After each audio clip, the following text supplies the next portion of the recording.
Sa Baler Aurora, Maria. Sa may Santa Maria, no? Aurora. Baler Aurora, Mm. Sige. Ilang taon na ho kayo, sir? 43. 43. Si Ate Duni na sa Valerio, no? Aurora. Mm. 43 years old. Anong status po ngayon? Dito lang, sa work. Okay. Kamusta? Single? Anong status niyo po ngayon? May asawa?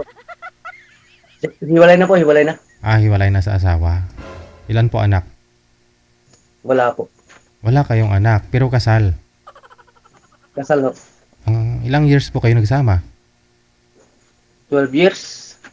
Tagal, no? Ano mo, problema? Hindi po kayo nakabuo? Hindi siya Hindi siya makaanak. So, ikaw po nakipaghiwalay sa kanya? siya po mismo. Bakit? Pinagpalit niya ako sa tomboy.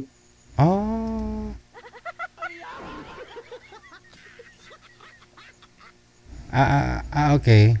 Saan niya po nakilala po yung lesbian?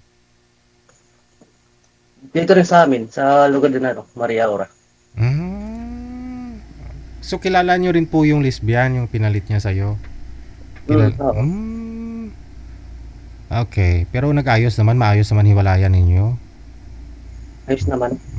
May closure kayo na ganito, wag mo na po pakialaman, no? Total, wala naman tayong anak, no? Doon ako masaya sa kanya, maghanap ka na lang din ng iba. Ganon. Parang narinig ko yung sinabi niya. Ilang years na po kayong hiwalay sa kanya? Siguro mga 2 years na. 2 years na. Pero nagkikita pa rin ho kayo kasama po ng bago niya?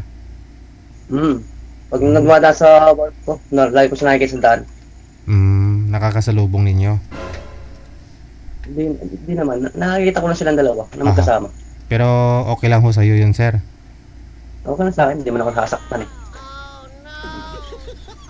Hindi nga. Talaga ba? Masaya na ako pag single. Saka nagapa ko ng bago. Yung talagang tapat ba? So naghahanap ka po ngayon kasi nakamove on ka na? Nakamove on na. Okay.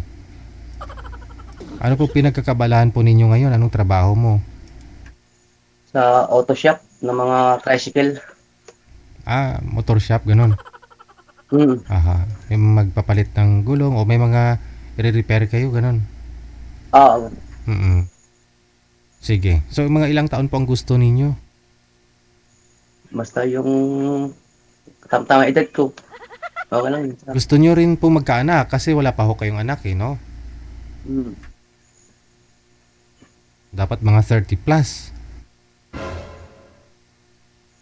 2 years na rin. 2 years na rin po. Palaran. Hindi pa ho kayo naghanap, sir? Hindi po kayo nakahanap kahit sa online? Hindi ako naghanap. Basta ang gisip ko trabaho, work, para pag-ipon. Kunyari may dalaga naman ho nagpagawa ng motor niya sa'yo. Tapos kamu lagyan ko ng grasa para madulas. Yung medyo paringgan mo, sir ba? Oo. Tapos titigan mo sa mata, ganun daw po yun. Pag pinaparinggan mo ng ganyan, tapos titigan mo sa mata, pag ngumiti siya, may gusto yun sa'yo. Pero pag sinampal ka, yun lang. Yun lang. Okay. So, maghanap hawak ko, sir, kasi hindi po online itong inilaan namin para sa'yo, no? Meron na? Sige. Baba po muna itawag, sir,